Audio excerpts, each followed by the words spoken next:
एक राजा का दरबार लगा हुआ था। सर्दी का मौसम होने के कारण यह दरबार खुले में लगा था।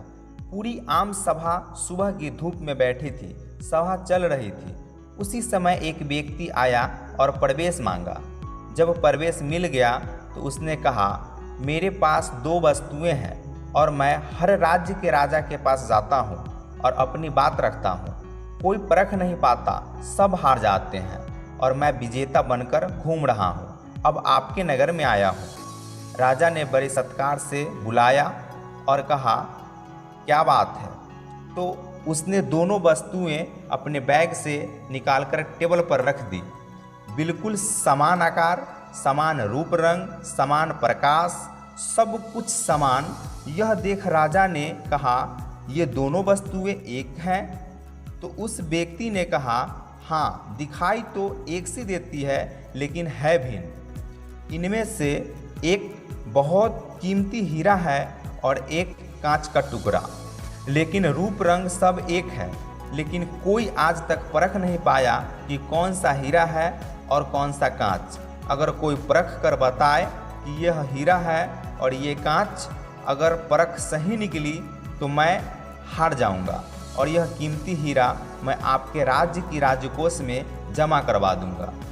यदि कोई न पहचान पाया तो इस हीरे की जो कीमत है उतनी धनराशि आपको मुझे देनी होगी। इसी प्रकार मैं कई राज्यों से जीतता आया हूँ। राजा ने कहा, मैं तो नहीं परख पाऊंगा।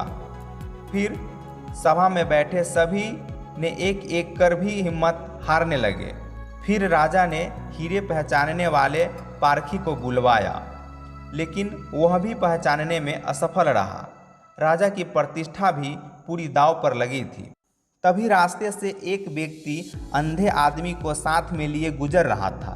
हीरे की पहचान करने की बात सुनकर वह दोनों रुक गया और अंधा आदमी हाथ में लाठी लेकर उठा और उसने कहा, मुझे महाराज के पास ले चलो। मैंने यह सब बातें सुनी है और यह भी सुना कि कोई परख नहीं पा रहा है। एक आदमी के सहारे वह राजा के पास पहुंचा। उसने राजा से प्रार्थना की, मैं तो जन्म से अंधा हूँ महाराज, फिर भी मुझे एक अवसर दिया जाए जिससे मैं भी एक बार अपनी बुद्धि को परखूं और हो सकता है कि सफल भी हो जाऊं, और यदि सफल न भी हुआ तो वैसे भी आप तो हारे ही हैं। राजा को लगा कि इसे अवसर देने में क्या हर्ज है। राजा ने कहा, ठीक है।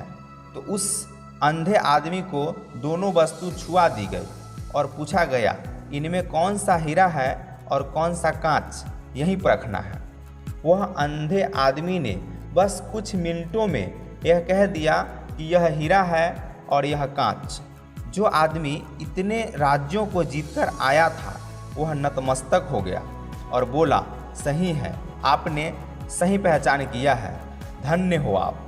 अपने वचन के मुताबिक यह हीरा मैं आपके राज्य की राजकोष में जमा दे रहा हूँ। सभी लोग बहुत खुश हुए और जो आदमी आया था वह भी बहुत प्रसन्न हुआ कि कम से कम कोई तो मिला परखने वाला।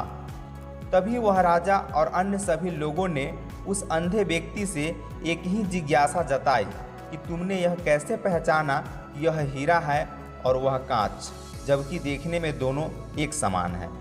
उस अंधे ने कहा कि सीधी सी बात है मालिक, धूप में हम सब बैठे हैं, मैंने दोनों को कुछ समय तक छुए रहा।